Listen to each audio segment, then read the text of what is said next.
Bonjour tout le monde, bienvenue aux Instituts d'été 2024 du Centre Franco. Mon nom est Louis Hull et je suis très heureux de vous accueillir aujourd'hui à la formation offerte par Dominique Tremblay, une formation qui a comme titre Oralité 2.0, la technologie pour appuyer la communication orale. Alors, quelques petites consignes avant de débuter. Premièrement, veuillez noter que cette formation est enregistrée et qu'elle se retrouvera au cours des prochaines semaines dans le site du Centre Franco. De plus, on vous demande de mettre votre micro en sourdine et, durant la formation, d'utiliser la boîte de clavardage pour vos questions et vos commentaires. Enfin, on désire remercier le ministère de l'Éducation de l'Ontario qui finance une telle initiative. Voilà, donc à tous et à toutes, je vous souhaite une excellente formation et je passe maintenant la parole à toi, Dominique. Bonjour, Monsieur Louis, et merci beaucoup pour ton introduction. Ça me fait plaisir d'être avec vous. Je vois qu'on a quand même une belle salle, une quarantaine de personnes qui veulent en savoir plus sur la communication orale et comment la technologie peut nous appuyer pour aider nos élèves. Je veux dire, les choses ont changé beaucoup. Depuis le temps où j'ai commencé ma carrière, je me souviens d'avoir fait des évaluations en lecture, des communications orales avec mes élèves, et ça prenait une éternité parce que chaque élève devait avoir son tour pour qu'on puisse passer à travers soit une communication orale ou une lecture à haute voix. De nos jours, la technologie est là pour nous aider, pour nous appuyer. L'intelligence artificielle a fait aussi beaucoup des bons incroyables depuis le temps où j'ai commencé ma carrière dans les années 90. Donc, je suis super content de vous montrer comment ces technologies qui sont disponibles maintenant dans nos conseils scolaires puissent vous appuyer. Donc, j'aimerais me présenter. Pour ceux qui ne me connaissent pas, je suis Dominique Tremblay. Je suis un enseignant agréé de l'Ontario et j'ai travaillé pendant 13 ans dans une petite école franco-ontarienne à Trenton, en Ontario. C'était une école maternelle à 12e année, ce qui m'a amené à travailler avec des élèves à tous les niveaux, incluant même les élèves de 13e année. Donc, vous voyez un peu mon âge là, où la 13e année existait. Euh, donc, le cadre de mon travail, j'appuie les enseignants et les enseignantes à utiliser plus de technologies en salle de classe, incluant la robotique, le codage. Mais aujourd'hui, on va vraiment se concentrer sur la littératie et plus spécifiquement sur la communication orale et la lecture à haute voix. Vous avez mes informations ici, mes coordonnées, si jamais vous avez besoin de me joindre. Et sachez aussi que j'aimerais prendre quelques instants pour reconnaître les territoires sur lesquels on se trouve tous. Évidemment, nous sommes tous sur des territoires différents, mais sachez qu'il est important, surtout dans le cadre de communication orale, d'avoir cette communication avec nos partenaires des peuples des Premières Nations métis et Inuits. Donc, ça me fait plaisir de reconnaître que moi aussi, je suis sur le territoire et je partage même le territoire à Belleville, ici avec les Mohawks de Tyendinaga. Et je vous invite à réfléchir à la façon dont vous pouvez travailler main dans la main avec les Premières Nations qui se retrouvent sur les territoires où vous vous trouvez, peu importe où vous êtes en Ontario. Et c'est toujours une bonne idée aussi que les élèves en apprennent plus sur les peuples des Premières Nations Inuit et Métis. Et vous avez une référence ici en bas à l'écran qui vous présente aussi une belle carte qui vous montre où se retrouvent les différents peuples partout sur le territoire de l'Ontario, du Canada et même de l'Amérique du Nord. Juste avant qu'on entre plus en détail dans la formation, je vous invite aussi à remplir le formulaire de présence. Pour nous, c'est bien important parce que pour être capable de continuer à offrir du perfectionnement professionnel gratuit, ça prend des subventions du ministère. Il faut prouver que les gens étaient là. Donc, je sais qu'on a une belle foule aujourd'hui. Donc, si vous pouvez prendre le temps, soit d'entrer le URL qui se retrouve à l'écran dans votre furteur. Vous pouvez aussi scanner le code QR qui apparaît à l'écran. Je vais aussi mettre ce lien dans la boîte de clavardage, comme ça vous rend ça plus facile. Il y a un petit formulaire tout court à remplir, c'est pas très long, mais ça nous permet de s'assurer qu'on avait une bonne foule qui était avec nous. Donc, je vous mets ça dans la boîte de clavardage, ça ne sera pas bien long. Voilà. Ça devrait être apparu. Voici le lien. Et je vous laisse là peut-être une minute pour remplir ça. On va continuer par la suite et vous pouvez continuer à remplir le formulaire, mais ça ne devrait pas prendre beaucoup de temps. Que je vous rappelle, vous pouvez balayer le code QR qui apparaît à l'écran, où vous pouvez cliquer ou entrer l'adresse tinyurl.com/institut au pluriel 24 dans votre furteur. Si jamais vous avez des questions pendant l'atelier aussi, je moniteur la boîte de clavardage. Si je regarde à côté, c'est parce que c'est là que j'ai la boîte de clavardage. Et aussi, à certains moments dans l'atelier, je vais vous inviter à participer activement en vous demandant de générer des idées, sortir, faire des remue-ménages. Donc, n'hésitez pas à utiliser la boîte de clavardage pour participer. Si jamais vous avez des problèmes techniques, n'hésitez pas aussi à le mentionner, soit dans la boîte de clavardage, là, mais si vous n'avez pas accès à la boîte de clavardage, bien, essayez de nous faire signe en utilisant soit la main levée ou en utilisant les autres options pour communiquer avec nous. Donc, super, on a Joanne qui nous dit que c'est fait. Je présume que tout le monde a réussi soit à remplir le formulaire de présence ou du moins à le charger sur votre ordinateur. Je vous rappelle aussi que, étant donné qu'il s'agit d'un webinaire et on a quand même beaucoup de gens, gardez votre micro en sourdine. Je vous invite aussi à garder votre caméra éteinte, tout simplement parce que nous enregistrons l'atelier. Donc, à moins que vous vouliez que votre beau visage fasse partie de l'enregistrement, nous vous suggérons de garder vos caméras éteintes. Mais si vous avez des questions, n'hésitez pas à les poser. Ça fait toujours plaisir d'y répondre. Donc, voici nos résultats d'apprentissage pour notre atelier aujourd'hui. Première chose, je ne vous cacherai pas, c'est un atelier de technologie. Donc, on va essayer de regarder comment on peut utiliser les outils technologiques.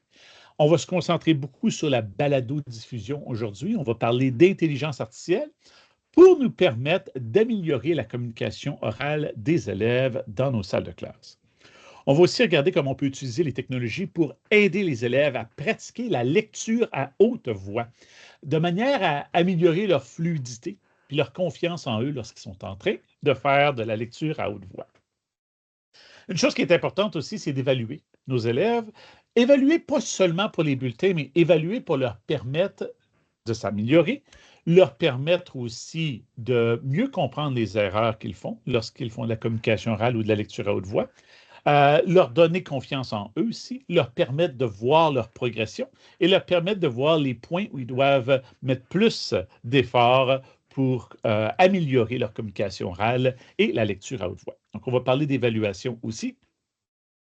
Et finalement, on va parler aussi de guider nos élèves dont le français n'est pas la langue première. Ça arrive.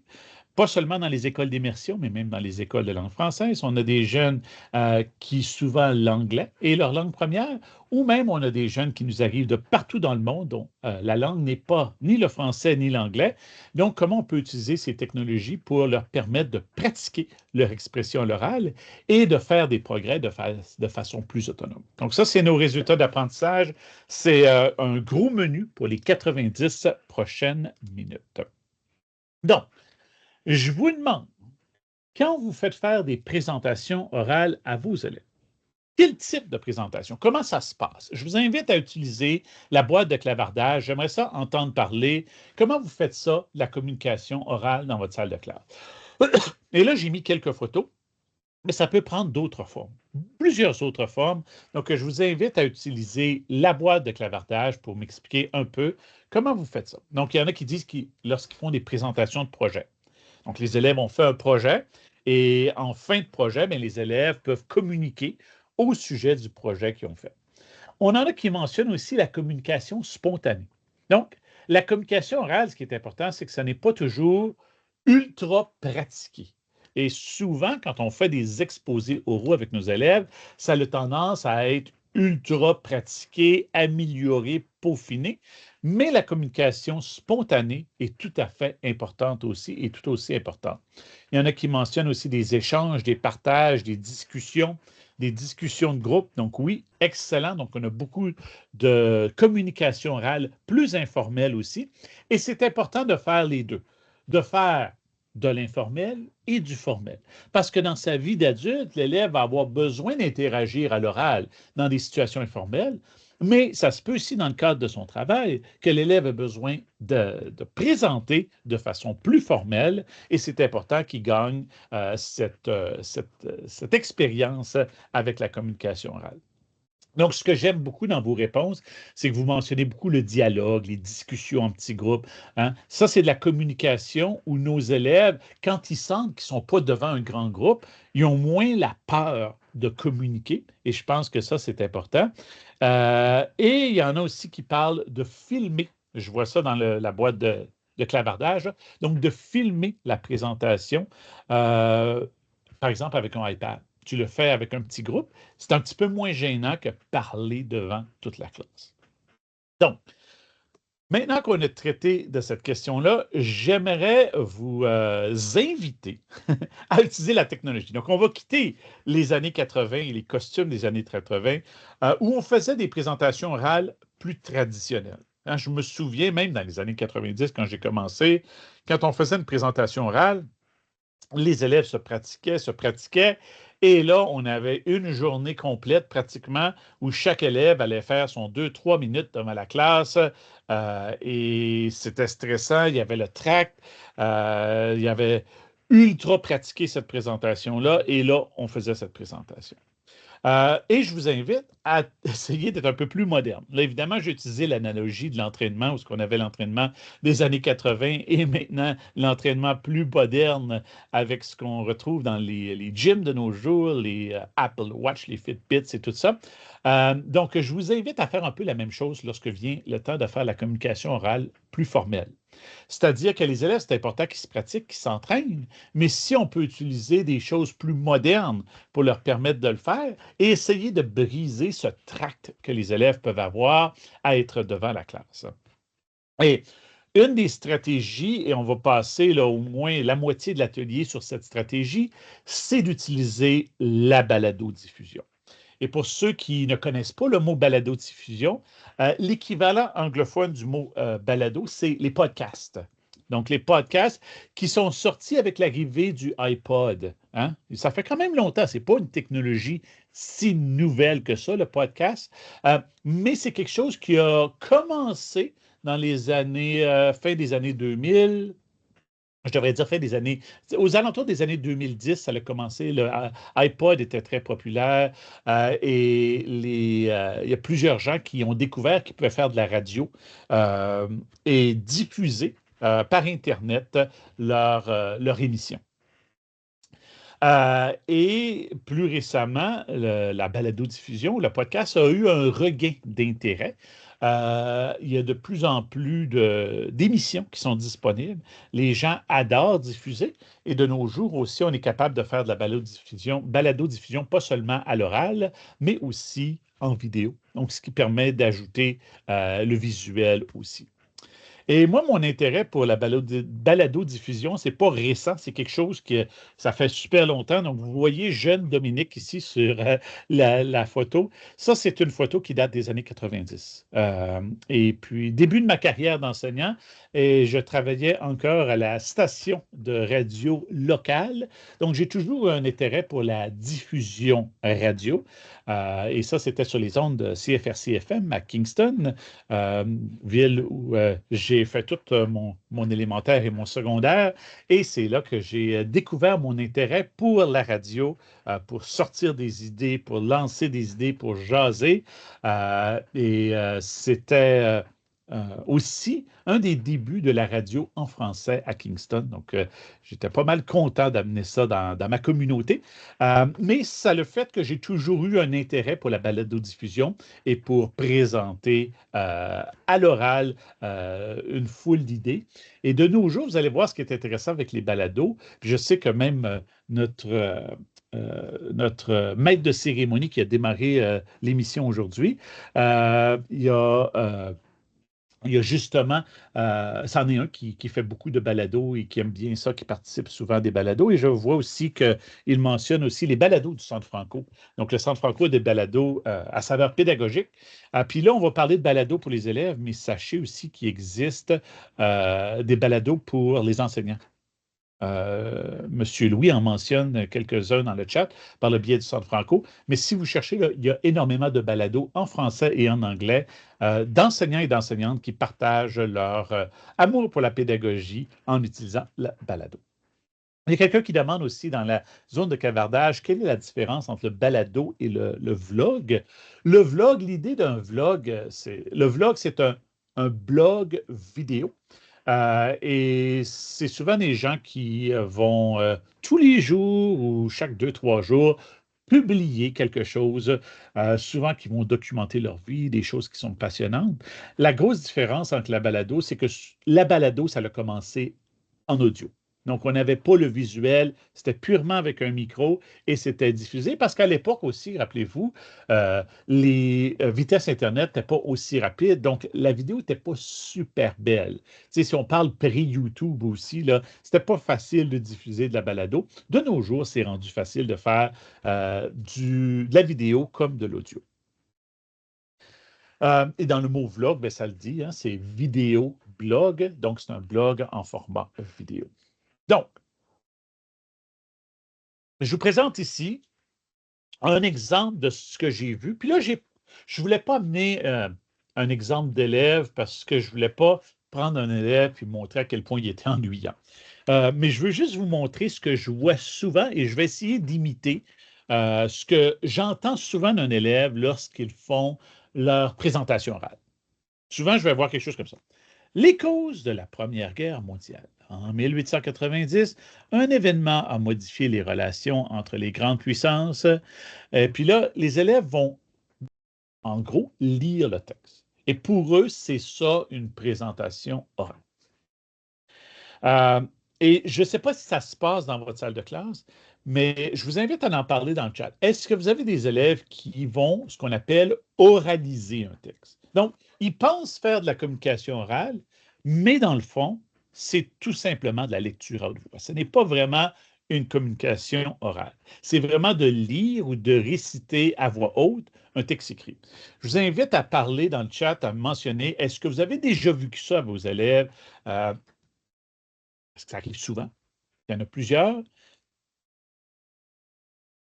Et j'espère que vous voyez la différence aussi entre faire une communication orale. Comme présentement, en ce moment, je suis en train de faire une communication orale. Je n'ai pas de note de présentateur que je suis en train d'oraliser. Je ne suis pas en train de réaliser un texte à l'écrit. Je suis en train de vous parler, de jaser, de façon quand même formelle et informelle en même temps, mais je ne suis pas en train de réaliser un texte. Et je vois beaucoup dans le chat les gens qui mentionnent constamment, très souvent, ça arrive beaucoup où les élèves vont tout simplement réciter un texte à voix haute. Je rappelle aussi aux gens qui sont dans la salle, si vous pouvez mettre votre micro en sourdine, toujours apprécié. À moins que vous ayez une question. Si vous avez une question, n'hésitez pas à la poser à travers le clavardage. Et je vois là un peu partout dans ce qui apparaît dans le chat ici, qu'il y en a plusieurs qui mentionnent, ça arrive souvent. Il y a quelqu'un qui mentionne, tout ce qu'on a à faire, c'est d'enlever le papier, puis l'enfant ne peut pas continuer. Puis tu vois, la différence, étant donné que moi, je ne suis pas en train d'oraliser un texte en ce moment, vous enlèveriez la PowerPoint, vous m'enlèveriez des notes de présentateur et je pourrais quand même continuer la présentation. Donc, ce qu'on veut, c'est s'assurer que les élèves ne font pas choraliser un texte. On veut qu'ils puissent nous faire de la vraie communication orale. Donc, je suis allé chercher ici une balado-diffusion et cette balado-diffusion, elle vient aussi avec des éléments visuels, comme vous pouvez voir. C'est très similaire à celle qu'on vient d'entendre, mais dans ce cas-ci, l'élève a fait une présentation et a référé à des documents qui se retrouvent ici. Si vous avez téléchargé la PowerPoint, sachez aussi que le lien qui se retrouve ici à l'écran, où ça dit balado d'un élève, il peut être cliqué et va vous amener à la vraie balado. Une des raisons que j'ai inclus la vraie balado, c'est parce que j'aimerais que vous puissiez l'utiliser comme exemple avec vos élèves. Comme ça, vos élèves peuvent entendre à quoi ça ressemble une émission en balado-diffusion qui n'est pas simplement oraliser un texte. Donc là, vous allez voir mon écran qui va disparaître un instant parce que je vais maintenant vous partager la fameuse balado que je vais vous faire entendre. Donc, donnez-moi un instant, je vais juste m'assurer qu'elle est prête. Et voilà. OK. Je l'ai ici et je vais m'assurer que je partage le son. Ça ne sera pas long. Je vais faire ça. Et vous allez entendre dans un instant. Voilà.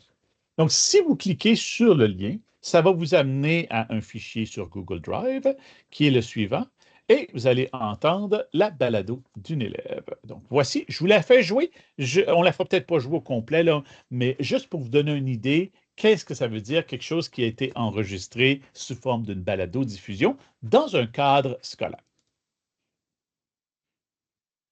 Ça s'en vient.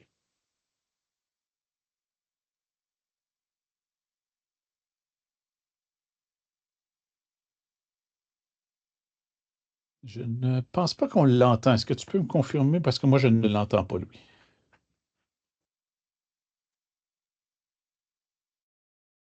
Que tu l'entendais, Louis? Non, non, on ne l'entendait pas. Tu m'entends? Non, tu m'entends pas? OK, attends une minute. OK. Donc, vous ne l'entendez pas. Je vais essayer de la recharger.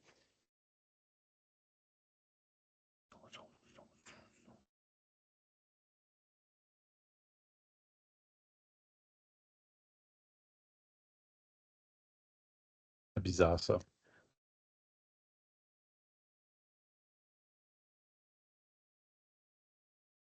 Je suis allé voir mes paramètres de son parce que ça fonctionnait pendant notre petit test tantôt avec Louis. Donc, on va essayer de revoir.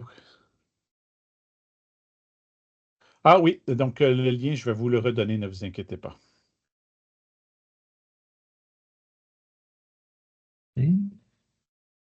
Secondaire Chris Hadfield à Port Hope. OK, donc Aujourd'hui, dans cet épisode, je me concentre. moi, maintenant, je l'entends, donc je vais essayer de vous la partager. On l'entend, là. Ce ne sera pas long. Désolé pour ce petit contretemps.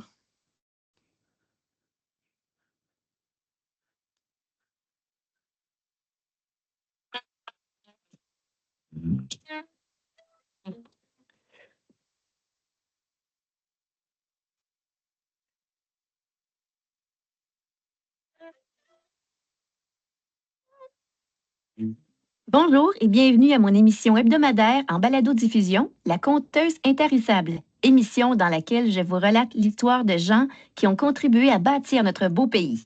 Ici Caroline Carpentier, votre animatrice. Je suis une élève de 10e année à l'école secondaire Chris Hadfield à Port Hope. Aujourd'hui, dans cet épisode, je me concentrerai sur les causes de la Première Guerre mondiale.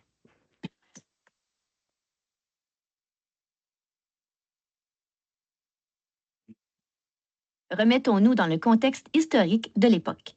Imaginons-nous en 1914. 10 années auparavant, l'Europe s'est militarisée. Sa composition était très différente de l'Europe d'aujourd'hui. En fait, l'Europe est alors divisée en deux grandes alliances, la Triple Alliance et la Triple Entente qu'on appelle aussi les Alliés. L'élément déclencheur est le meurtre à Sarajevo de l'archiduc François-Ferdinand de l'Empire austro-hongrois par un nationaliste serbe. C'est à ce moment que l'Empire austro-hongrois lance un ultimatum à la Serbie. En fait, l'Empire veut utiliser cet assassinat pour justifier une guerre contre la Serbie. Or, la Serbie est protégée par la Russie, ce qui fait en sorte que, quelques jours après la déclaration de guerre de l'Empire austro-hongrois, la Russie lui déclare la guerre à son tour. En raison de la présence des deux alliances, cette déclaration de guerre a eu un effet domino. Elle a entraîné une succession de déclarations de guerre sur tout le continent européen. Au retour, je vous présenterai cette succession d'événements.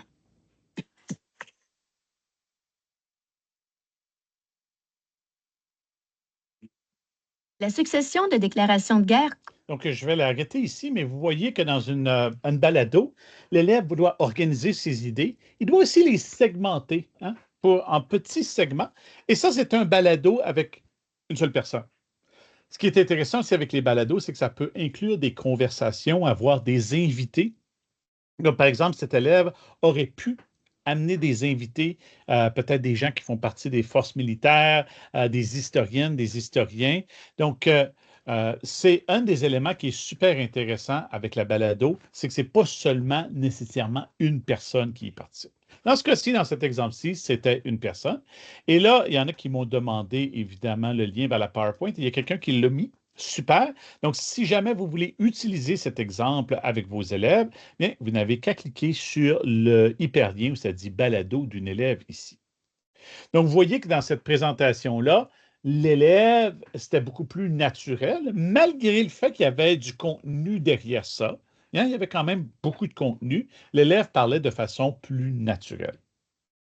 Donc, le but d'une balado, c'est vraiment de dramatiser la prise de parole devant un auditoire. Et je vais vous dire, beaucoup plus simple de parler devant juste un micro que de devoir parler devant toute la classe.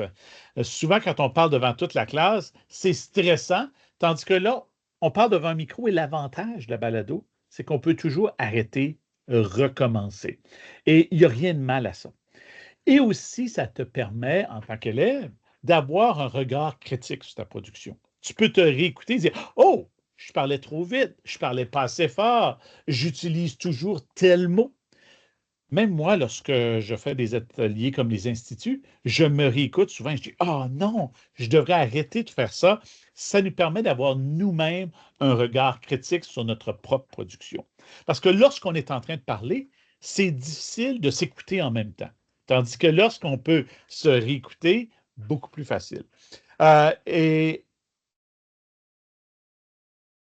dans la présentation PowerPoint, si vous faites un clic vers la droite, il devrait y avoir quelque chose qui dit hyperlien et ça devrait vous apporter. Sinon, je vais aussi le mettre dans la zone de clavardage si vous voulez. Donnez-moi un instant. Je vais mettre le lien dans la zone de clavardage comme ça ici. Voilà. Oui, donc il y a quelqu'un qui mentionne c'est un peu comme des tics de langage. On ne s'en aperçoit pas lorsque c'est nous qui les faisons parce qu'on est tellement occupé à présenter qu'on oublie ces choses-là.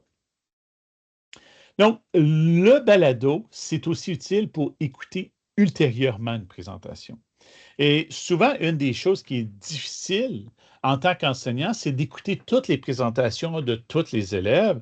Je ne sais pas si ça vous est arrivé dans votre carrière, mais moi, dans les débuts des années 90, on faisait des présentations orales officielles et ça prenait facilement là, un bon 3 périodes, des fois 4 périodes, pour écouter les 25 à 30 élèves de la classe qui allaient chacun présenter le 2, 3 minutes.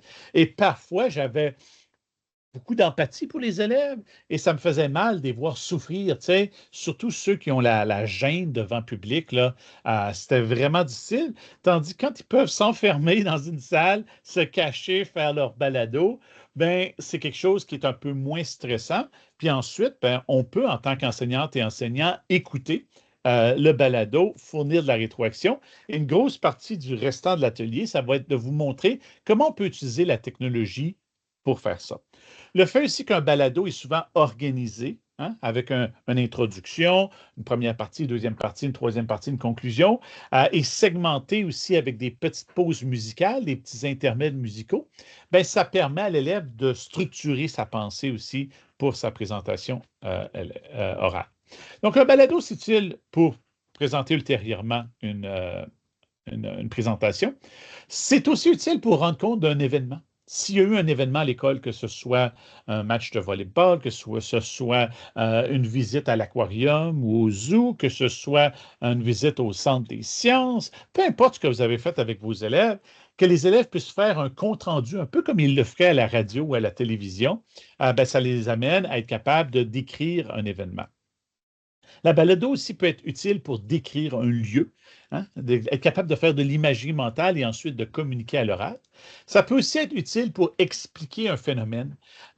Et la ressource que je vais vous présenter un peu plus tard, c'est une ressource du Centre Franco qui s'appelle la littératie dans toutes les matières.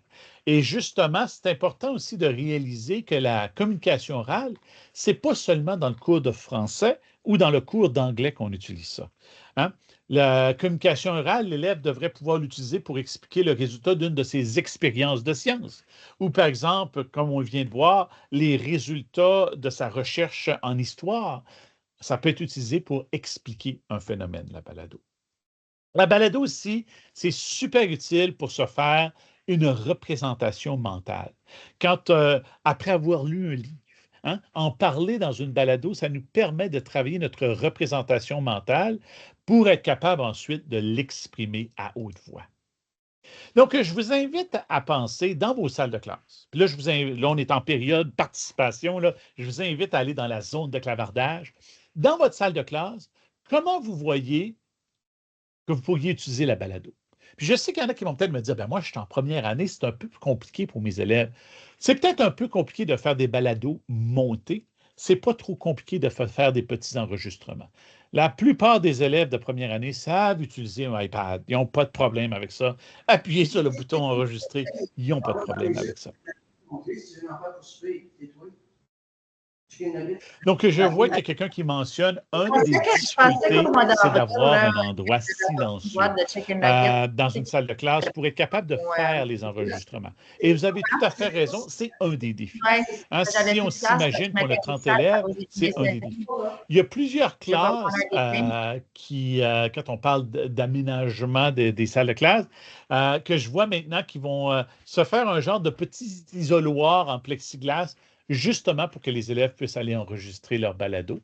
Moi, ce que je faisais aussi, c'est en gardant la porte ouverte de ma salle de classe, les élèves pouvaient aller juste dans le corridor, mais évidemment qui est encore visible là, et que je passais régulièrement, mais juste dans le corridor à la sortie de la salle de classe pour faire leur enregistrement. Ce n'était pas 100% silencieux, mais c'était un petit peu plus silencieux qu'être en salle de classe.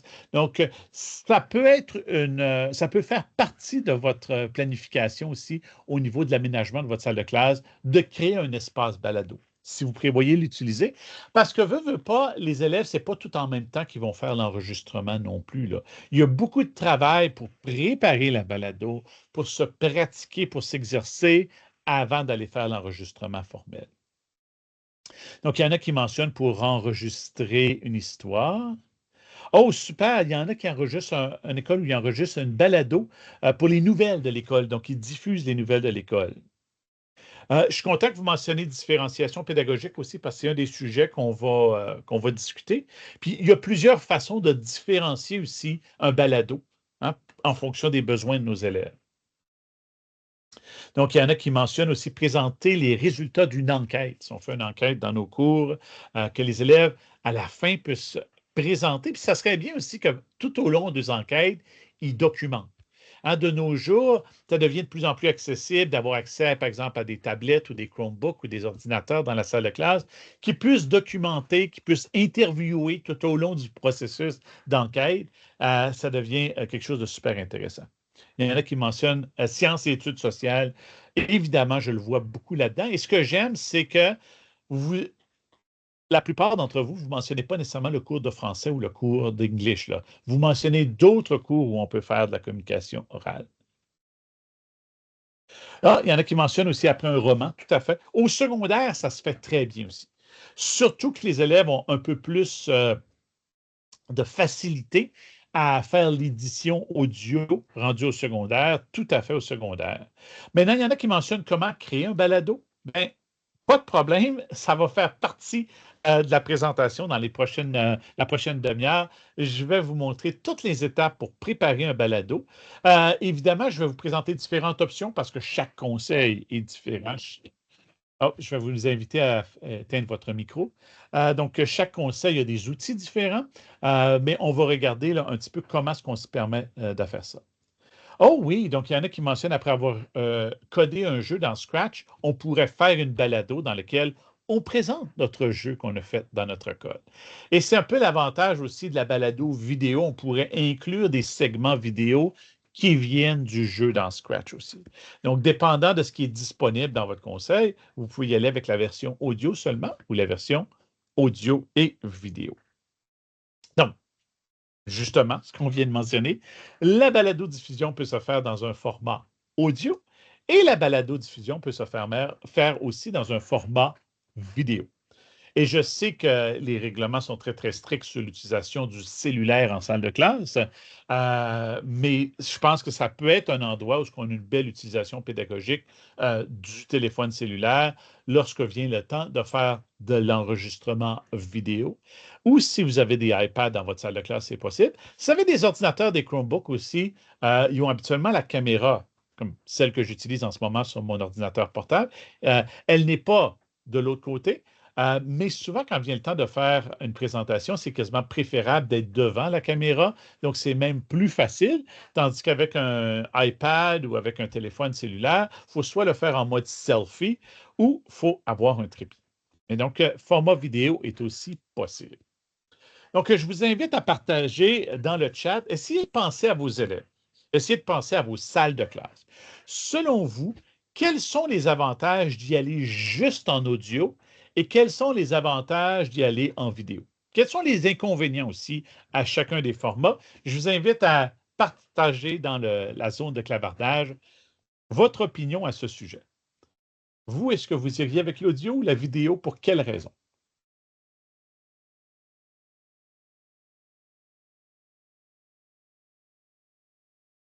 Pendant que vous êtes en train de répondre à cette question qui est à l'écran, il y a quelqu'un qui a mentionné aussi en fin d'unité. Ça peut être une belle façon de créer une synthèse, un résumé de nos apprentissages pour l'élève, d'utiliser une balado.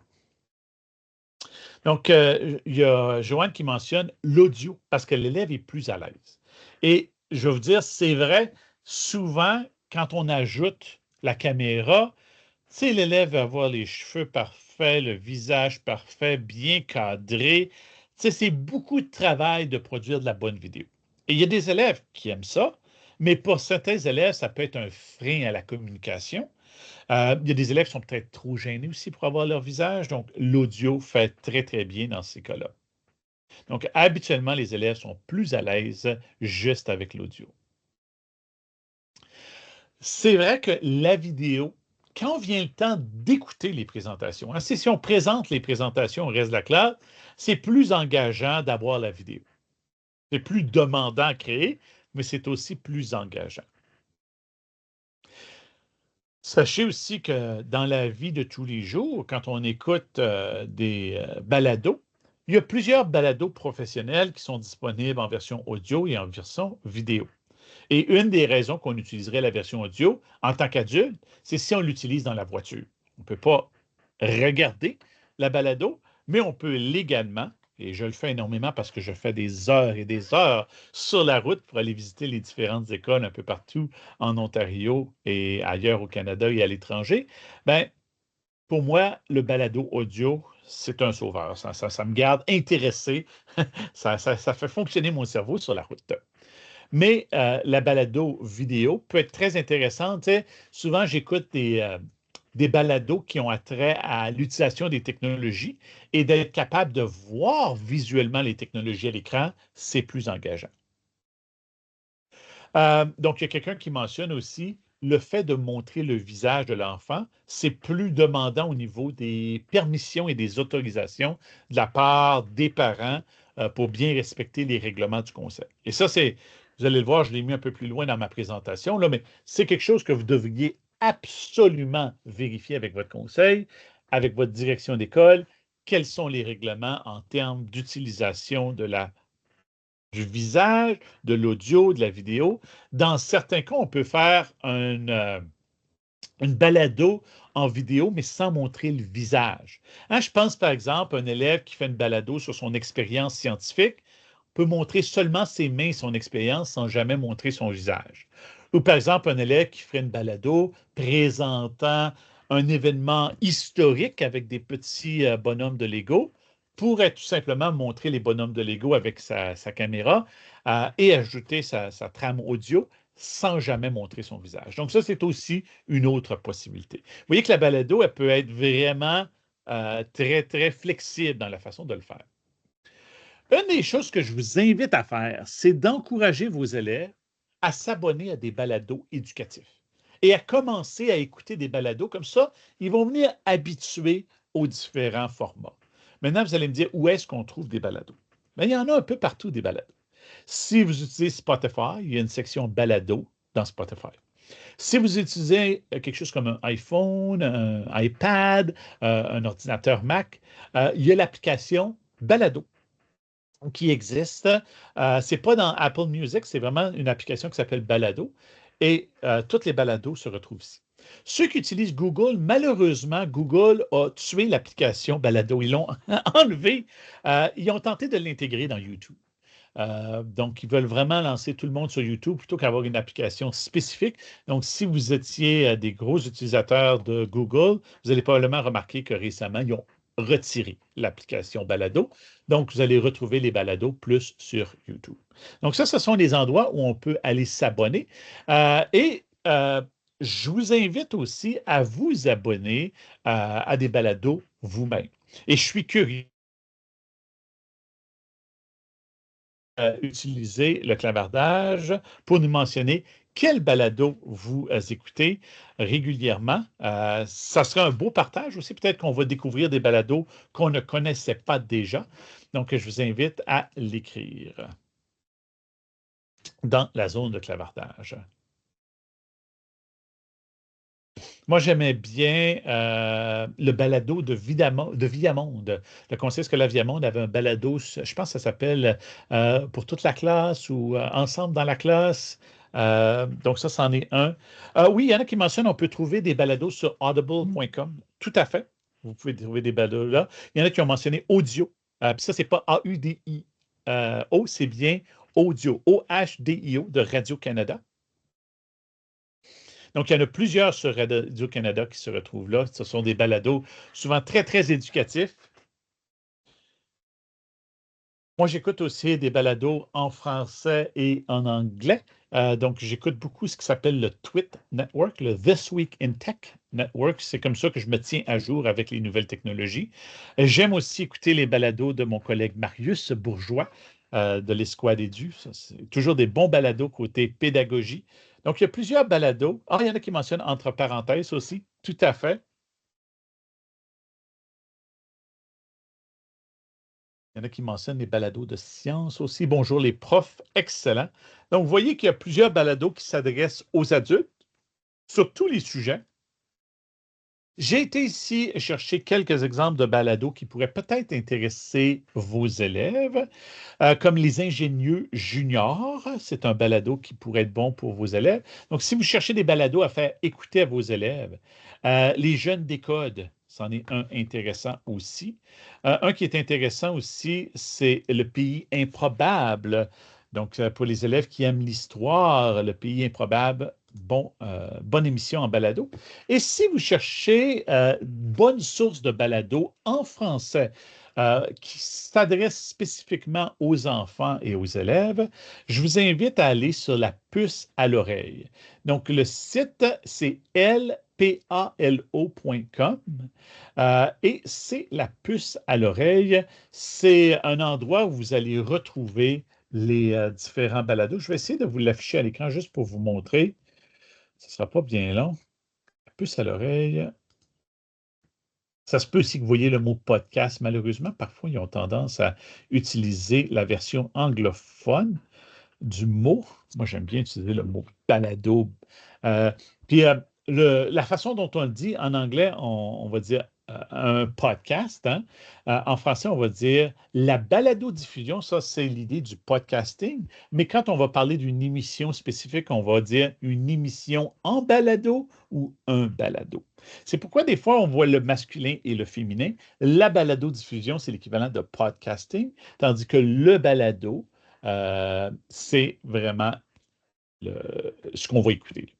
Donc, vous voyez qu'ici, il y en a plusieurs sur différentes thématiques des balados. Donc, si je viens dans sciences et nature, ça va vous amener à toutes sortes de balados qui sont en lien avec les sciences et nature. Et c'est vraiment des balados là, qui sont faits pour les enfants, qui sont appropriés pour les enfants.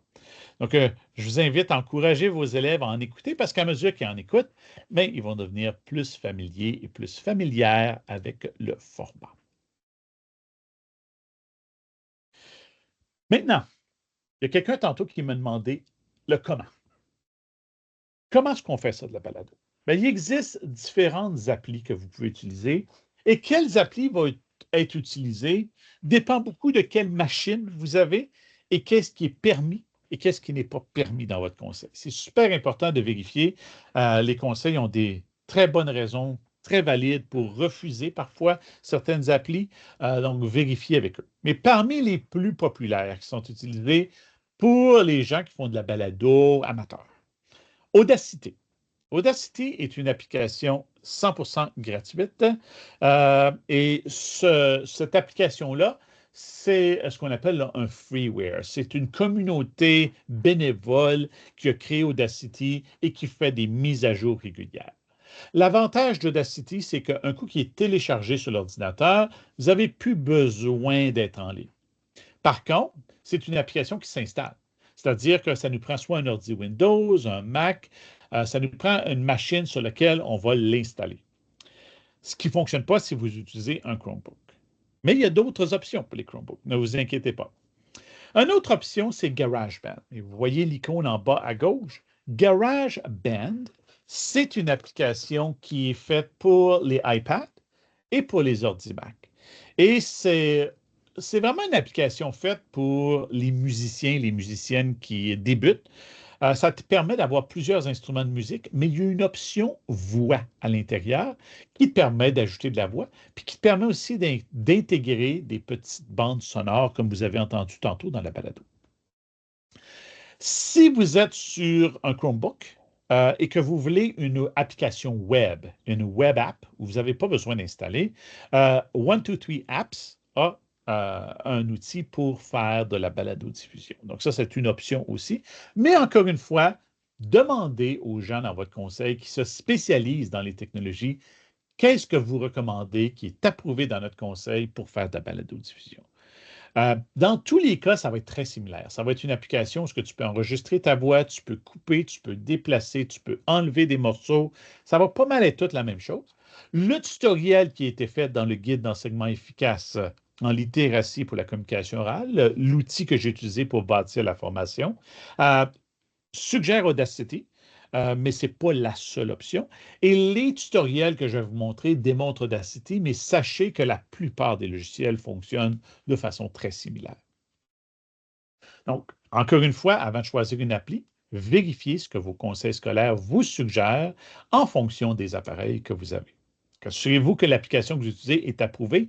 Les conseils scolaires, ce qu'ils vont faire, c'est qu'ils vont vérifier pour être certains que l'application n'envoie pas des données personnelles d'élèves sur des serveurs inconnus sans permission. Ils vont s'assurer que l'application respecte la vie privée des enfants. Donc, c'est toujours une des choses qu'ils vont vérifier en premier. Et aussi, choisissez une application qui correspond aux besoins de vos élèves. Hein, si vous avez des élèves du secondaire, 11e, 12e, sont super avancés, peut-être vous allez même vouloir aller avec quelque chose comme Logix Pro sur un Mac. Là. Ça serait professionnel. Mais si vous avez des jeunes de première année, peut-être que juste le audio recorder sur un iPad, là, le dictaphone, va être suffisant. Là. Pas d'édition, on fait un petit enregistrement. That's it, c'est très simple. Là. Hein? Donc, il faut vraiment choisir quelque chose qui correspond aux besoins de vos élèves. Et encore une fois, assurez-vous que l'application protège la vie privée des élèves. Et pour ça, vos conseils scolaires, surtout les services techniques dans vos conseils scolaires, sont des experts à faire cette vérification. Donc, ceci dit, qu'est-ce que vous avez besoin pour vous installer, pour faire de la balado-diffusion dans votre salle de classe? Il y en a qui mentionnent Adobe Audition aussi.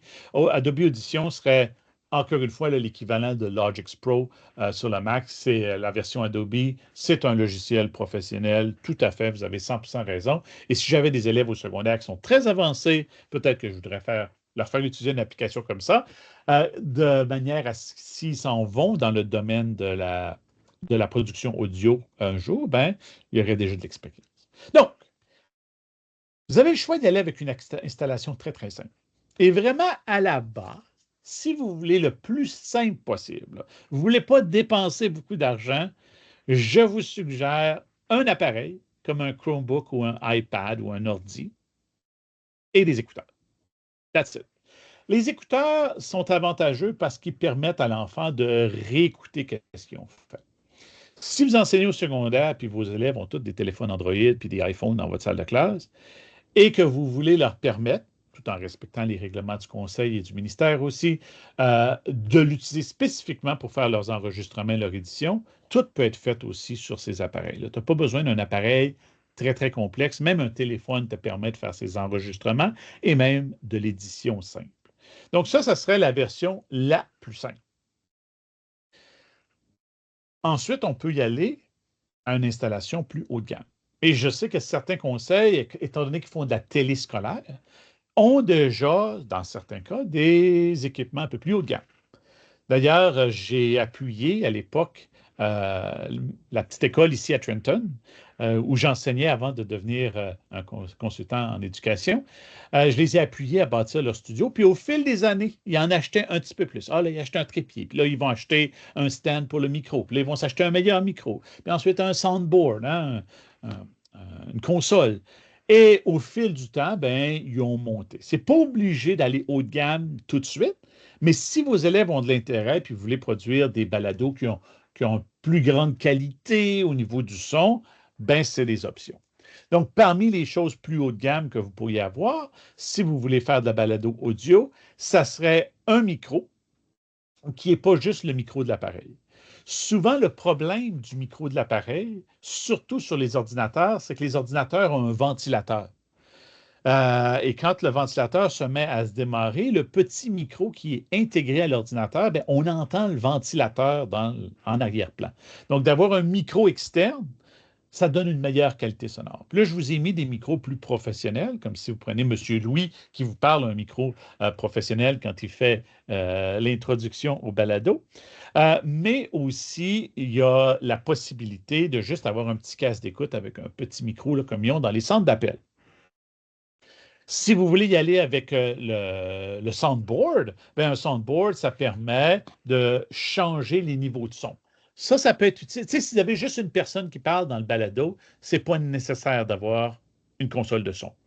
Mais si vous avez 2, 3 micros avec des invités, puis les invités ne parlent pas tous avec la même intensité sonore, bien là, ça peut être utile d'avoir une console où tu peux contrôler le niveau sonore pour chaque personne.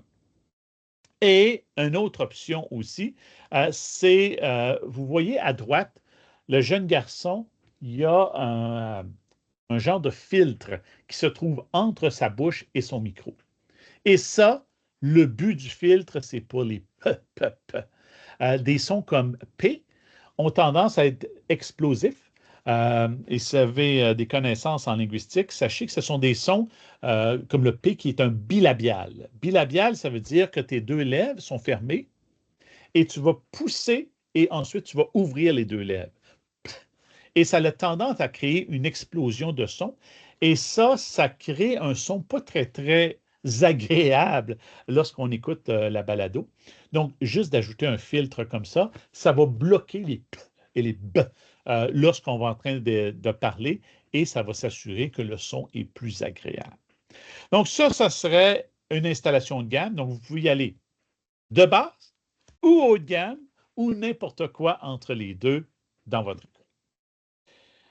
Les élèves, souvent, lorsqu'on commence à aller avec une installation haut de gamme, commencent à sentir « Wow, ouais, c'est pas mal cool, là, je suis comme dans un studio de radio. » Mais pour l'élève qui est gêné, juste utiliser un téléphone, ça peut être un peu moins gênant de parler juste à un téléphone ou à un iPad que de parler à un gros micro avec l'installation, où là, tu peux avoir le stress qui revient, le stress de la parole. Si vous voulez faire de la balado vidéo, encore une fois, la caméra d'un Chromebook, d'un iPad ou d'un téléphone cellulaire fait tout à fait la job. Certaines des choses que vous pouvez ajouter, même dans le bas de gamme, un petit trépied pour tenir le téléphone ou tenir l'iPad, c'est vraiment pas dispendieux, des petits trépieds de nos jours, là, puis ça vient vraiment s'assurer de stabiliser l'image. Une autre chose aussi qui est très peu dispendieux, c'est un ring light. Comme vous voyez, là, la jeune fille, elle a ça dans la photo du milieu. C'est une petite lumière qui va autour du téléphone ou autour du iPad et qui illumine le visage. Ça fait une grosse différence au niveau de la qualité. Maintenant, si vous voulez aller dans le haut de gamme, et il y a certaines écoles que j'ai vues qui sont installées en haut de gamme où ils ont des caméras, des écrans verts, sont vraiment installés dans un genre de studio. Encore une fois, l'installation de base permet d'être un peu plus informelle. L'installation plus professionnelle peut, encore une fois, gêner un petit peu plus l'élève, mais ça permet de faire des choses intéressantes comme l'écran vert permet de créer un balado et de mettre la personne qui fait le balado dans différents environnements. Ça, c'est toutes des options qui sont possibles que vous pouvez faire. Maintenant, si on parle des applications comme telles, parce que là, on a vu un peu le matériel que ça vous prend pour faire de la balado, les applications comme Audacity et GarageBand, on va aller voir quelques démonstrations. Quand vous utilisez, disons que vous décidez d'utiliser GarageBand sur un iPad ou sur un Mac, il y a plusieurs écoles qui ont des iPads justement à l'élémentaire. Tout ce que vous allez faire, c'est qu'il va y avoir une option qui c'est la voix ou voice, comme ça ici. Donc, choisissez pas les instruments de musique quand vous ouvrez l'appli. Faites juste choisir le micro. Et vous pouvez commencer ensuite votre enregistrement avec l'appli. Ça va ressembler à ça. Puis, tu sais, tantôt, je parlais d'une console, là, mais tu as déjà la console inclue sur l'iPad. Tu le vois déjà. Fait que ça, c'est dans l'application GarageBand qui est 100% gratuite, qui vient justement, c'est inclus dans les iPads et les Macs. Donc, si vous avez des iPads dans votre école, allez voir et essayez de trouver GarageBand et vous êtes déjà prêt à faire de la balado-diffusion. Ou si vous voulez travailler avec des enfants plus jeunes, cherchez pour le Voice Recorder ou en français le dictaphone sur votre iPad. Super facile. Tu ne pourras pas vraiment faire d'édition vidéo dans le dictaphone, mais c'est super facile pour un enfant de première ou deuxième année de juste enregistrer sa petite présentation. L'avantage d'utiliser GarageBand, c'est que vous pouvez par après faire de l'édition vidéo. Par exemple, couper. Hein, si j'ai toussé, je peux enlever ça. Et une des choses qui est super importante aussi dans les applications que vous allez utiliser, c'est que ça vous offre la possibilité soit d'enregistrer le projet ou d'exporter le projet. Puis souvent, les élèves ne savent pas la différence entre enregistrer et exporter. Donc, je vous le dis, enregistrer le projet, ça veut dire que tu peux y retourner et continuer d'éditer. Tu vois vraiment tous les clips audio que tu as et tu peux éditer, tu peux continuer à peaufiner, améliorer. Quand tu as terminé ton projet, c'est là que tu vas exporter le projet. Exporter le projet, ça va habituellement l'exporter dans un format qui s'appelle le MP3 ou le WAV, W-A-V. Et ça, c'est un format qui peut ensuite être écouté sur Internet, qui peut être envoyé à quelqu'un, mais tu ne vois plus l'édition. Ce qui est une bonne chose. Hein? Tu sais, si je me suis trompé, puis j'ai enlevé ça, puis j'ai coupé, puis tout ça, je ne veux pas que les gens du monde entier voient toutes les coupures que j'ai faites. C'est pour ça que je vais envoyer la version finalisée. Donc, dans tous les logiciels, ça va vous inviter à sauvegarder ou à exporter. Vous allez exporter quand vous avez terminé le projet. Mais si vous sauvegardez, ça vous permet de revenir le lendemain et le jour suivant pour continuer d'améliorer jusqu'à temps que vous soyez prêt à exporter. Maintenant, si vous avez besoin de tutoriels pour savoir comment faire l'édition de balado, dans la PowerPoint, vous allez voir ici, ça dit tutoriel pour les élèves et c'est cliquable. Vous voyez, je peux cliquer ici. Ça montre à l'élève comment enregistrer sa balado. Les tutoriels, ce sont les tutoriels qui ont été faits pour le Centre Franco, dans le cadre du guide d'enseignement efficace. Ils sont faits avec Audacity. Si vous n'utilisez pas Audacity, si vous utilisez par exemple GarageBand, c'est correct. Ça va être juste un peu différent, mais au moins vous pouvez utiliser ça comme un départ. Donc, juste pour vous montrer qu'est-ce qu'il y a dans ces tutoriels-là, on ne l'écoutera pas au complet parce que ce n'est pas tout le monde ici qui va nécessairement utiliser Audacity, mais je veux juste vous montrer un petit peu à quoi ça ressemble, ces tutoriels-là qui sont inclus dans le guide d'enseignement efficace en communication orale. Donc, voici le tutoriel. Je vais sauter l'introduction. Et d'enregistrer et de faire un montage audio d'une... Plus montrer ceci en cliquant sur le triangle vert. Le bouton pause bleu te permet d'arrêter la lecture et de la reprendre au même endroit. Maintenant, si j'arrête la lecture en appuyant sans toucher au zéro trop souvent, si le niveau est trop bas... Donc, par exemple, ici, ça montre à l'élève de s'assurer de ne pas avoir un enregistrement qui est trop fort ou trop faible. Donc, ça lui montre comment utiliser les petits indicateurs d'intensité du son ici pour s'assurer de rester à un son qui est raisonnable. Donc, on ne regardera pas toute cette vidéo-là ensemble, c'est quand même 12 minutes, mais sachez que c'est disponible. Et vous voyez ici, ça montre à l'élève comment couper, comment agencer les différents segments sonores ensemble. Et ça a été fait dans Audacity sur une machine Windows. Donc, vous voyez, c'est l'application Audacity. Donc, je ne sais pas s'il y a des questions sur ces tutoriels, mais évidemment, c'est à vous de prendre le temps de les écouter. Je peux vous mettre spécifiquement le lien pour le tutoriel. Je sais que vous l'avez dans la PowerPoint, mais si c'est plus facile pour vous d'aller chercher le tutoriel directement comme ça, je viens de mettre le lien dans le chat. Poursuivons. Le prof maintenant. l'enseignante ou l'enseignant. C'est important de fournir des commentaires, de fournir une rétroaction. Donc, il y a quelqu'un qui demande, est-ce que Audacity est fonctionnel avec les Chromebooks? Audacity est une application installée. Donc, le seul moyen de l'installer sur le Chromebook, c'est si votre conseil permet le Google Play Store. Sinon, sur le Chromebook, je vais vous recommander plutôt une application comme Riverside.fm ou l'application 123 qu'on avait vue un peu plus tôt. Donc, sur les Chromebooks, je vous suggère vraiment des applications qui sont sur le web. Par contre, ça amène toute l'idée, quand on a des applications web, ça amène toute l'idée aussi de la sécurité des enfants parce que souvent, les applications web, l'information est sur les serveurs de la compagnie et non sur la machine. Tandis que lorsqu'on utilise une application comme Audacity, elle est installée et tout se fait directement sur la machine. Fait qu'encore une fois, pour les applications comme telles, vérifiez avec votre conseil scolaire. Là. Moi, je ne peux pas connaître les 12 conseils et les règlements pour les 12 conseils. Tout ce que je vous dis, c'est que si Audacity est disponible dans votre conseil, les tutoriels qui se retrouvent dans le guide d'enseignement efficace en littératie du Centre Franco, les tutoriels sont faits pour Audacity. Ceci dit, donc les commentaires de l'enseignant ou de l'enseignante, parce qu'on veut évidemment faire notre triangulation, et ce qui est super important, c'est de fournir de la rétroaction à l'élève, mais en contexte. Tu sais, si j'écoute une balado de 10 minutes, puis je fournis de la rétroaction trop générale, c'est correct d'avoir des commentaires plus généraux, mais ça serait important aussi d'avoir des commentaires en contexte. C'est pourquoi, dans le guide d'enseignement efficace, on a préparé une section qui s'appelle « Comment laisser des commentaires à l'élève ». Et en fait, ce que le prof va faire, c'est qu'il va ajouter sa voix à différents moments dans l'enregistrement de l'élève. Comme ça, l'élève va réécouter sa balado, mais à certains moments, l'enseignante ou l'enseignant va apparaître et va laisser un commentaire.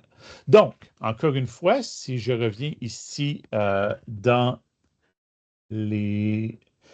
Je vais venir chercher le tutoriel pour l'enseignant et l'enseignante. Je mets ça ici dans le chat et moi, je vais le faire apparaître à l'écran. Ça ne sera pas bien long. Voilà. Donc, ça, c'est le tutoriel utilisant Audacity pour montrer comment le prof peut ajouter ses commentaires.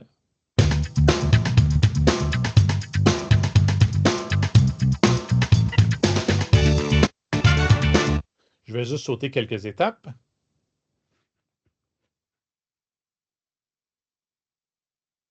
Ce ne sera pas long.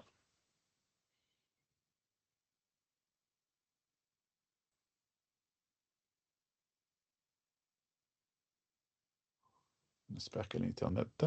Je vais recharger la vidéo, ça semble être trop long. Donnez-moi un instant. Et voilà. Donc, dans la tutoriel... Entendre la voix de l'élève en même temps. Il faut donc placer la piste de l'élève en mode muet en cliquant sur « Muet ». On est maintenant prêt à faire l'enregistrement du commentaire. La première piste contiendra toujours le travail de l'élève et la deuxième piste, les commentaires de l'enseignante ou de l'enseignant. On clique sur le bouton « Enregistrement » et on fait un commentaire. Caroline, étant donné que ton émission est diffusée sur Internet, il serait préférable de donner uniquement ton prénom et de ne pas mentionner ton école et ta région. De cette façon, il y a moins de risques qu'une personne mal intentionnée utilise cette information pour tenter de te rencontrer.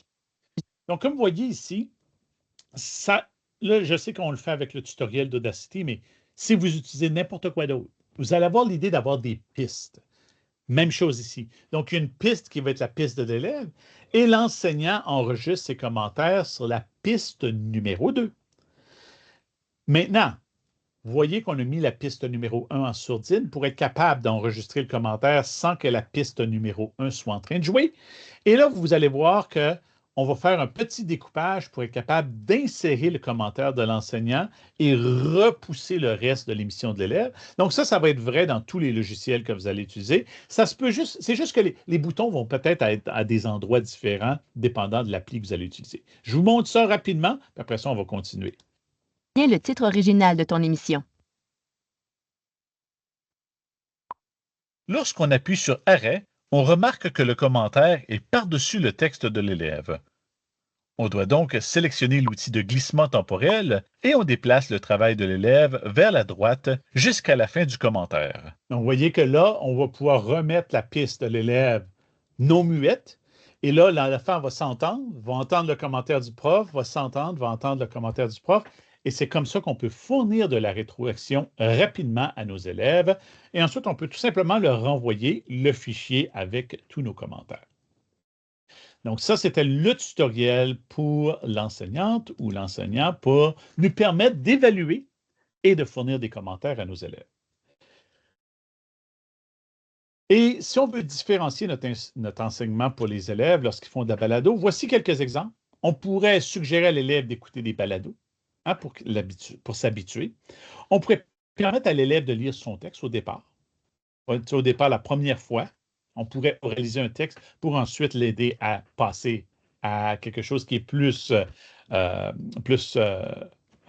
qui est moins lu par la suite. On pourrait permettre à l'élève de travailler à son propre rythme. C'est l'avantage de la balado. Ils ne sont pas stressés par « Oh, je fais ma présentation devant le groupe et je dois aller devant toute la classe. » On pourrait aussi réduire la durée de l'émission. Et on peut aussi leur permettre de travailler en petits groupes et de faire des entrevues. Souvent, ça va rendre les choses un peu plus simples. Maintenant, vous avez peut-être entendu dans les balados qu'on a vus jusqu'à date qu'il y avait des petits interludes musicaux. Et ça vient rendre le balado un peu plus intéressant. Ça permet aussi de couper les différentes parties pour donner une structure au balado. Si jamais ça vous intéresse, j'ai mis une adresse ici dans la PowerPoint, mixkit.co/free-stock-music. Et sur cette adresse, vous allez retrouver des petits indicatifs musicaux gratuits que vous avez le droit de réutiliser. Sachez que si vous utilisez une application comme GarageBand, ça vient dedans aussi, mais ça serait bon d'avoir une collection de petits indicatifs musicaux comme ça pour aider à vos élèves à avoir une structure. Puis je vous invite à les chercher d'avant, puis peut-être à les mettre dans un dossier Google Drive ou dans un OneDrive. Comme ça, c'est facile d'accès pour vos élèves. Maintenant, quand vient le temps de publier le travail de vos élèves, il faut faire attention. Tu sais, si vous publiez à la grandeur du pays, il faut avoir la permission des parents. Certaines options que vous pouvez utiliser, si votre conseil utilise Google Drive ou s'il utilise Dropbox ou si vous utilisez OneDrive ou SharePoint, ça serait de les mettre dans un dossier. Puis évidemment, le dossier est partagé aux gens qui ont le droit, comme ça pourrait être juste les gens de la classe ou juste l'élève et l'enseignant qui y ont accès. De la même façon dont on gère les droits lorsqu'on met un document régulier, bien, les élèves pourraient mettre leur balado là. On pourrait avoir un dossier qui est partagé à toute l'école, puis les balados sont disponibles juste aux élèves d'école, puis les autres élèves peuvent aller écouter les balados juste en cliquant sur les petits fichiers musicaux quand ils le veulent. Si vous avez la permission des parents, si c'est permis, ça pourrait aussi être mis sur YouTube. Ça pourrait être mis aussi de façon non répertoriée ou de façon privée aussi. Hein? Ce n'est pas toujours public sur YouTube. Puis si vous voulez être vraiment 100% privé, je sais que c'est ancien temps, mais j'ai vu certains conseils encore utiliser la clé USB pour transmettre les fichiers audio. C'est une possibilité aussi. Maintenant, si vous voulez soumettre pour que les balados soient disponibles partout, à la grandeur du pays et tout ça, de la même façon que vos balados professionnels sont disponibles, je vous suggère des applications comme Spotify for Podcasters. Et c'est une application ça te permet même aussi d'enregistrer ton balado. C'est une option. Et ça permet ensuite de le diffuser pour qu'il devienne disponible sur les balados Apple, sur Spotify, sur YouTube, un peu partout. Encore une fois, avant de faire de la diffusion à la grandeur du pays, vérifiez avec les permissions. Une autre solution, si je l'appelle la solution tout en un, c'est riverside.fm. Encore une fois, vérifiez si c'est permis dans votre conseil. Mais riverside.fm, c'est une application qui fait tout. Tu peux enregistrer, tu peux éditer et tu peux publier ton podcast ou ton émission en balado dans une seule application. Riverside.fm, ça va même gérer l'utilisation des caméras, les entrevues à distance aussi. Ça le fait très, très bien. Donc, c'est une solution tout en un. Et si vous avez aimé ce qu'on a fait sur la balado-diffusion dans les dernières minutes, je vous invite à consulter le guide sur EduSource. Je vais vous mettre aussi le lien direct, parce que là, j'ai mis le lien vers EduSource, mais si vous voulez le lien direct, Voilà, je vous mets ça dans le chat. Souris tout ça, ça ne sera pas long.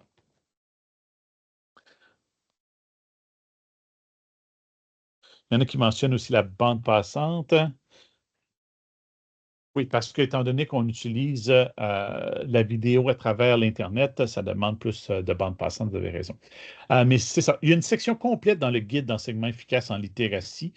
Et j'aime le titre de ce guide-là parce que ça dit la littératie dans toutes les matières. Ce n'est pas juste en français qu'on fait de la littératie. Et pages 45 et 48 de ce guide, vous avez le lien, vous allez avoir toute l'information, de même que les liens vers les tutoriels qu'on vient de voir. Notre prochain sujet et dernier sujet, c'est la lecture à haute voix. Si ça vous intéresse, il y a eu une conférence la semaine dernière sur la lecture à haute voix. Je vous ai mis le lien ici dans la PowerPoint. Donc, si vous voulez plus de détails sur la lecture à haute voix, je vous invite à aller écouter cette conférence qui a été présentée dans le cadre des instituts. Nous, on va se concentrer plus sur l'aspect technologique, mais si ça vous intéresse d'en savoir plus sur la lecture à haute voix, je vous invite à aller écouter cette conférence. Donc, le premier outil que je vais vous présenter, il est dans Microsoft Teams. Et je sais qu'il y en a qui me disent, ben nous, on est sur Google. Et je le sais, malheureusement, j'espère que ce qu'on appelle le Reading Progress ou progrès en lecture va devenir disponible aussi du côté de Google. Sachez par contre que si vous êtes un conseil Google, plusieurs des conseils Google ont aussi des comptes Microsoft attachés au compte Google. Vérifiez avec votre conseil scolaire.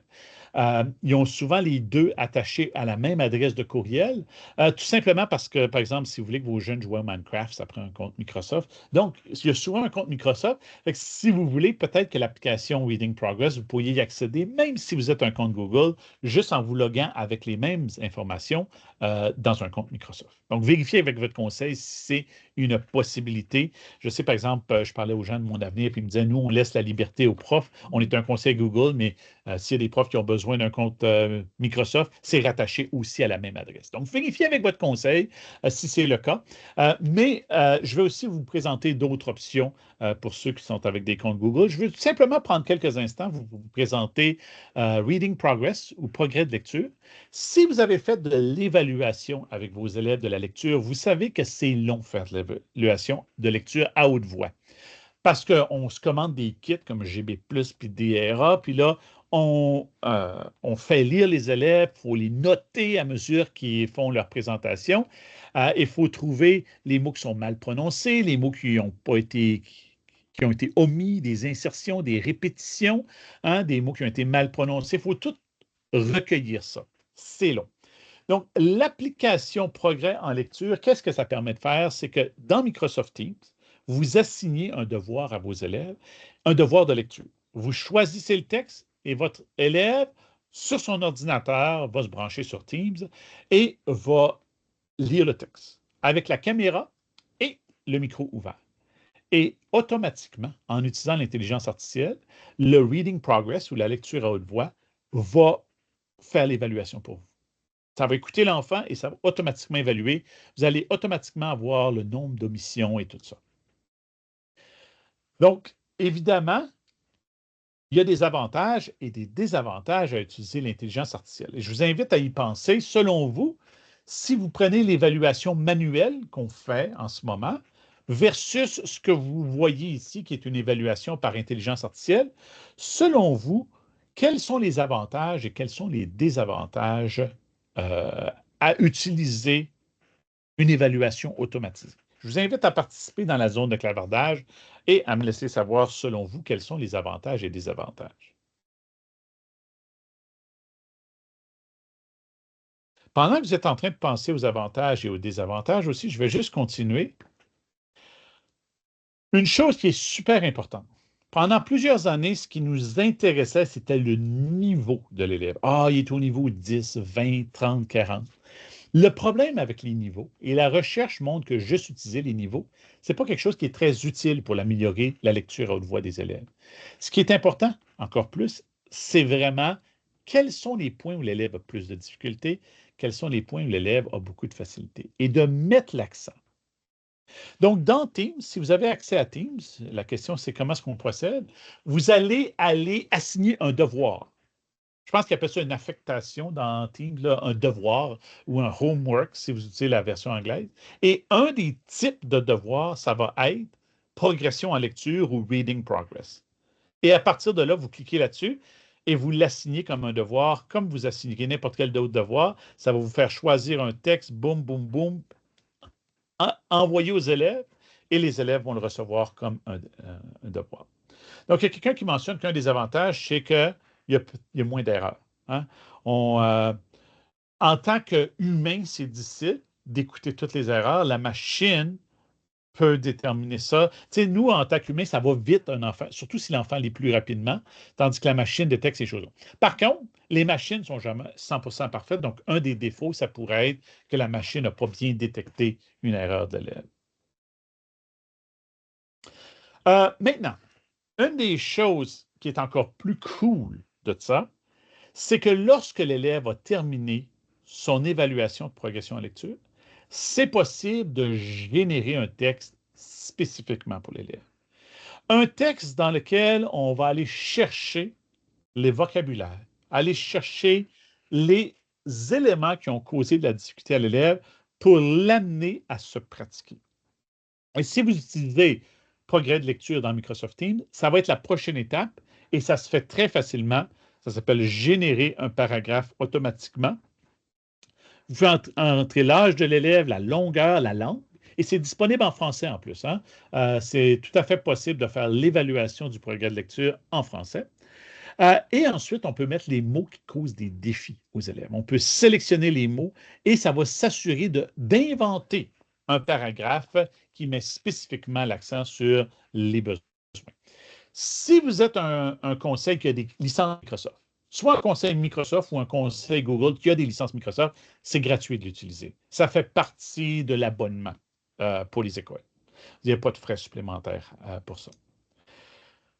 L'avantage aussi, c'est que ça permet de créer un paragraphe qui intéresse les élèves. Vous pouvez choisir le sujet. Tu sais, comme si un élève dit « Moi, je tripe sur les Pokémon » ou « Moi, je tripe sur ci ». Vous pouvez vraiment générer un passage qui va aller chercher son intérêt. Et encore mieux, à la fin, on peut ajouter des questions générées par l'IA pour la compréhension de lecture. Donc, le passage qui est personnalisé pour l'élève, il a été fait spécifiquement pour un élève en fonction de ses besoins. Ensuite, on peut créer des questions de compréhension de lecture spécifiques à ce paragraphe-là. Et les questions sont automatiquement ajoutées dans Microsoft Formulaire. Donc, pour les gens ici qui sont dans un conseil Microsoft, vous avez la vie facile. Vous assignez un progrès de lecture comme un devoir. L'élève fait son devoir. Vous avez ses difficultés selon l'évaluation. Et ensuite, vous générez un paragraphe personnalisé, vous générez des questions et boum, ça apparaît dans un Microsoft Formulaire et boum, c'est terminé, vous êtes prêt.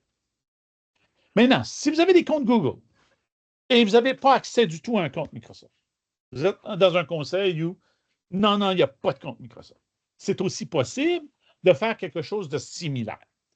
Pas la partie où ce qu'on va évaluer, mais c'est possible quand même de simuler ça. Je vous montre comment moi je le ferais si j'étais dans un conseil Google. Donc, vous invitez l'élève à s'enregistrer. Vous allez quand même devoir faire l'étape de trouver les erreurs. Donc, la fameuse étape où on se dit, OK, tu as mal prononcé ça, tu as mal fait ci, tu as discuté avec les pronoms, tout ça. Ça, il faut quand même que ça soit fait manuellement. C'est la seule partie là, que je n'ai pas trouvé d'équivalent du côté Google. L'avantage, par contre, c'est que l'élève peut s'enregistrer, donc vous n'avez pas besoin d'être assis pendant les heures scolaires à écouter vos élèves et essayer de garder le reste des élèves occupés à faire autre chose. Première partie. Deuxième partie, pour générer un passage qui porte vraiment sur les besoins de l'enfant, j'utiliserai l'intelligence artificielle. Et si vous êtes dans un conseil Google, vous pouvez utiliser Google Gemini. C'est la version Google de l'intelligence artificielle. Si vous êtes dans un conseil Microsoft, Copilot ou ChatGPT seraient les options qui peuvent être utilisées. Et ici, j'ai fait un exemple. Juste pour vous montrer, j'ai dit à Gemini, je suis vraiment allé dans Google Gemini, gratuit, Google Gemini en version de base. J'ai dit créer un texte de 150 mots pour un enfant de 8 ans qui comprend plusieurs adjectifs possessifs et les mots suivants. Mystérieux, aventure, exploration énigme et fantastique, parce que c'est les mots que mon élève a besoin de pratiquer. Et vous voyez qu'ici, Google Gemini m'a créé un texte spécialement pour moi. Il a appelé ça le coffre mystérieux de Léa. Et il a créé un texte qui comprend exactement ce que j'avais besoin. Il y avait les possessifs et il y avait les mots que je voulais. Donc, le passage a été créé. Ensuite, j'ai demandé à Google Gemini de créer des questions de compréhension de lecture selon ce texte. Et vous voyez que Google Gemini m'a créé des questions à choix de réponse. Et là, j'avais dit des questions à choix de réponse. Si vous lisez, là, tester la compréhension de l'élève, incluant des questions à choix de réponse, des questions à choix multiples et des réponses courtes et détaillées. Et là, il le fait. Et par la suite, je peux ajouter ces questions-là à Google Formulaire si je le veux. Évidemment, c'est un peu plus de travail. J'espère qu'un jour, Google va avoir une solution tout en un, comme on a dans Microsoft Teams, qui nous permet d'évaluer l'élève, de trouver ses difficultés, de créer automatiquement un texte, de créer des questions et de corriger tout automatiquement l'élève sans avoir besoin de faire nous-mêmes en tant que prof les étapes de création du texte et de création des questions. Mais vous voyez que ça se fait très, très bien. Et si vous n'avez jamais utilisé Google Gemini, c'est la version de l'intelligence artificielle de Google. Ça ne sera pas long, je vais la faire apparaître à l'écran ici. Encore une fois, comme c'est le cas avec toute l'intelligence artificielle, je vous invite, s'il vous plaît, à lire ce que vous envoyez à vos élèves avant de leur envoyer, parce qu'on veut s'assurer que tout est correct et approprié. Mais ça ici, c'est Google Gemini. Vous voyez qu'ici, moi, j'ai la version non payante, mais tout ce que j'ai créé, que vous avez vu à l'écran, était fait avec la version non payante. Donc, je pourrais dire créer un texte pour un enfant de 6 ans qui utilise beaucoup de pronoms et qui inclut les mots suivants. Et là, je peux mettre les mots qui, selon mon évaluation, l'élève avait de la difficulté à dire. Donc, par exemple, le mot dinosaure, l'élève avait de la difficulté à lire ça. Par exemple, le mot portefeuille, le mot, disons, téléphone, disons le mot piano. Bon, et voilà. Le texte va contenir environ 150. Boum! Et là, Google Gemini va automatiquement me créer un texte en fonction de ces besoins-là.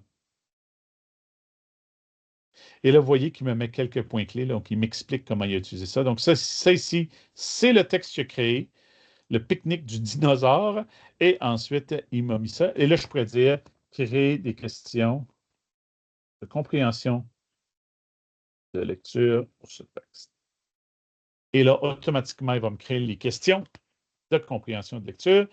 Et je pourrais dire, peux-tu inclure des questions à choix multiples, par exemple? Et l'intelligence artificielle va me les créer pour moi. Et voilà. Donc, ça vous permet de différencier pédagogiquement la lecture à haute voix parce que vous pouvez choisir qu'est-ce que vous voulez que vos élèves voient. Donc, ça, c'est les présentations orales. Je vais terminer aussi avec la rétroaction, puis après ça, je vais prendre les questions. Les rétroactions pour les présentations orales, je vous suggère d'utiliser dans PowerPoint, vous pouvez enregistrer votre présentation, vous voyez ici. Et dans Google Slides aussi, il y a un petit rond en haut à droite qui permet d'enregistrer la présentation. Donc, quand l'élève fait une présentation avec PowerPoint ou avec Google Slides, il peut enregistrer sa voix à mesure qu'il fait la présentation. Ça lui permet ensuite de s'écouter. Donc, c'est une autre option de le faire. Et spécifiquement, si vous utilisez PowerPoint, oui, vous allez avoir accès à la présentation. Je vais remettre le lien là, dans quelques instants lorsqu'on termine. Il existe ce qu'on appelle le coach dans PowerPoint. Ça, c'est uniquement à PowerPoint, tandis que enregistrer, c'est disponible dans PowerPoint et dans Google Slides, mais le coach, c'est disponible seulement dans PowerPoint. Présentement, juste en anglais et en espagnol, mais on me promet que ça s'en vient en français très bientôt. Le coach, qu'est-ce que c'est? C'est que ça allume la caméra. et ça allume le micro. Et pendant que tu fais ta présentation orale, ça va te donner de la rétroaction. Par exemple, ici, ça dit « Essaye de trouver un synonyme du mot étonnant » parce que tu l'utilises trop souvent. Et ça peut donner des choses. Surveille ton rythme, accélère un peu. Essaye de varier un peu ton pitch, le ton est monotone. Essaye un autre synonyme de étonnant. Fait que tu vois que ça donne de la rétroaction en temps réel. Et ça, c'est le genre de rapport. Et là, il est en anglais parce que présentement, le coach existe juste en anglais et en espagnol. Mais on me dit que ça s'en vient très bientôt en français. Donc, j'espère pour cette année scolaire qu'on va l'avoir en français. Mais le coach dans PowerPoint, là, c'est disponible. Tu fais démarrer le coach et ça te fournit de la rétroaction sur ta présentation orale. Donc, voici, c'était ce que j'avais à présenter. Comme vous voyez, on a vu plusieurs technologies, que ce soit d'utiliser la balado-diffusion, que ce soit d'utiliser l'enregistrement pour l'évaluation de la lecture à haute voix, le progrès de lecture, Reading Progress du côté de Microsoft, l'utilisation de l'IA pour générer des paragraphes qui sont vraiment spécifiques aux besoins de nos élèves en lecture, l'utilisation de l'enregistrement pendant que tu fais tes PowerPoint et tes Google Slides pour t'auto-évaluer par la suite, et l'utilisation du coach de PowerPoint qui te fournit en temps réel des suggestions pour améliorer ta présentation orale. Donc, c'est ça ce que j'avais à vous présenter. J'espère que vous avez apprécié beaucoup. Je vais maintenant utiliser les minutes restantes pour répondre aux questions. Je pense que Louis a un petit mot de la fin aussi. Et je vous invite aussi à remplir le formulaire de rétroaction parce que c'est super important pour nous de savoir comment vous avez apprécié l'atelier, s'il y a des améliorations ou d'autres sujets qui vous intéressent pour l'avenir aussi. N'hésitez pas à en parler dans le formulaire de rétroaction. Et je vais regarder les questions pendant que tu fais le petit mot de la fin, Louis. Alors, merci Dominique. Merci pour cette excellente formation cet après-midi. Encore une fois, c'est toujours de qualité. Avec Dominique Tremblay, on ne se trompe jamais. Merci, j'ai beaucoup apprécié la portion qui touchait les balados parce que oui, effectivement, le Centre Franco, on en a une série. On s'en vient avec une deuxième série cette année. Ça va être excellent. On a commencé les enregistrements. Donc, j'avais mis le lien. Si ça vous intéresse, eh bien, vous faites une petite recherche Institut 2424, balado. Sur le site du Centre Franco, vous allez retrouver le tout. Alors, merci à tout le monde. J'arrête l'enregistrement et je vous reviens.